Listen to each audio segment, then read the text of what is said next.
മണലൂർ മണ്ഡലത്തിൽ നടപ്പിലാക്കുന്ന നവമണലൂർ carbon neutral Manalur സുസ്ഥിര വികസന പദ്ധതിയുടെ ഭാഗമായി മണലൂർ മണ്ഡലം ഔഷധ സസ്യോദ്യാനമായി മാറ്റുന്നതിന്റെ ആദ്യഘട്ടമായ അശോക ഉദ്യാനം പദ്ധതിയുടെ മണ്ഡലം തല ഉദ്ഘാടനം നടന്നു. Manalur MLA professor C Raveendranath ആദ്യ അശോക തൈ നട്ട് പദ്ധതിയുടെ ഉദ്ഘാടനം നിർവഹിച്ചു.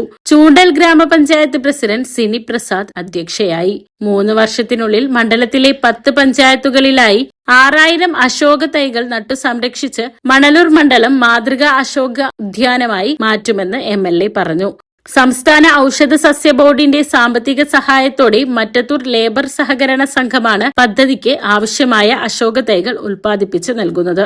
ചടങ്ങിൽ block panchayat president CG Raghunath, Vadanappally panchayat president IN Sudheesh, സംസ്ഥാന ഔഷധ സസ്യ board consultant AO Sunny, Chowannur കൃഷി assistant director Riya Joseph, panchayat secretary MC Mattli, കൃഷി ഓഫീസർ CM ഭൂവന, ജനപ്രതിനിധികളായ ജിനി സന്തോഷ്, K രമേശ് എന്നിവർ സംസാരിച്ചു.